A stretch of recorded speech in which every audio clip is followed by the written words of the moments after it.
Greatness is only attained by the constant thinking of great thoughts. No man can become great in outward personality until he is great internally. And no man can be great internally until he thinks. No amount of education, reading, or study can make you great without thought. But thought can make you great with every little study. There are altogether too many people who are trying to make something of themselves by reading books without thinking. All such will fail. You are not mentally developed by what you read, but by what you think about what you read. Thinking is the hardest and most exhausting of all labor, and hence many people shrink from it. God has so formed us that we are continuously impelled to thought. We must either think or engage in some activity to escape thought. The headlong, continuous chase for pleasure in which most people spend all their leisure time is only an effort to escape thought. If they are alone, or if they have nothing amusing to take their attention, as a novel to read or a show to see, they must think. And to escape from thinking, they resort to novels, shows, and all the endless devices of the purveyors of amusement. Most people spend the greater part of their leisure time running away from thought, hence they are what they are. We never move forward until we begin to think. Read less and think more. Read about great things and think about great questions and issues. We have at the present time few really great figures in the political life of our country. Our politicians are a petty lot. There is no Lincoln, no Webster, no Clay, no Calhoun, no Jackson. Why? Because our present statesmen deal only with sordid and petty issues, questions of dollars and cents, of expediency and party success, of material prosperity without regard to ethical right.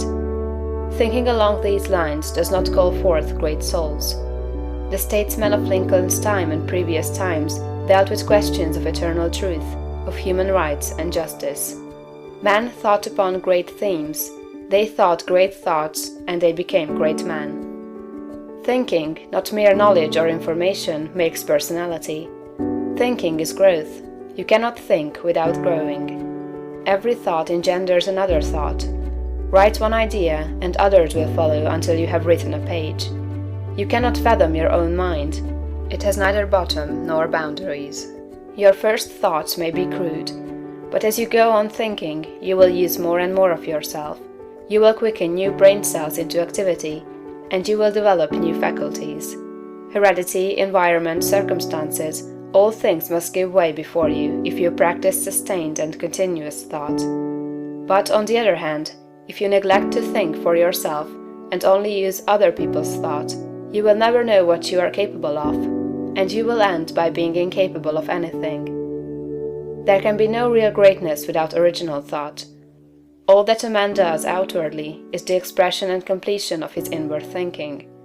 No action is possible without thought, and no great action is possible until a great thought has preceded it. Action is the second form of thought, and personality is the materialization of thought. Environment is the result of thought. Things group themselves or arrange themselves around you according to your thought. There is, as Emerson says, some central idea or conception of yourself by which all the facts of your life are arranged and classified. Change this central idea, and you change the arrangement or classification of all the facts and circumstances of your life. You are what you are because you think as you do. You are where you are because you think as you do. You see then the immense importance of thinking about the great essentials set forth in the preceding chapters. You must not accept them in any superficial way.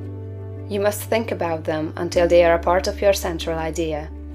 Go back to the matter of the point of view, and consider, in all its bearings, the tremendous thought that you live in a perfect world among perfect people, and that nothing can possibly be wrong with you but your own personal attitude.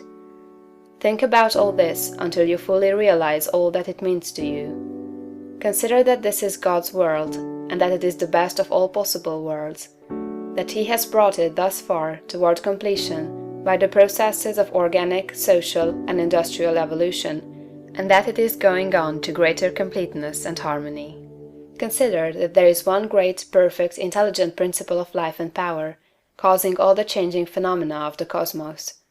Think about all this until you see that it is true, and until you comprehend how you should live and act as a citizen of such a perfect whole.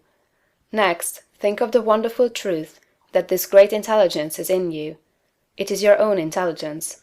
It is an inner light impelling you toward the right thing and the best thing, the greatest act and the highest happiness. It is a principle of power in you, giving you all the ability and genius there is.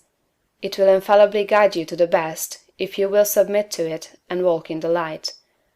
Consider what is meant by your consecration of yourself when you say, "I will obey my soul."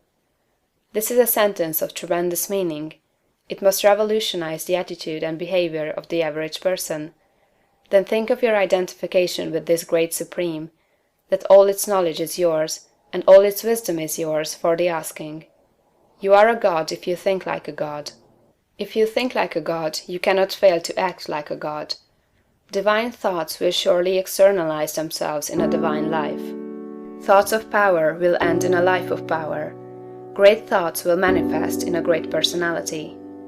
Think well of all this, and then you are ready to act. End of chapter 13.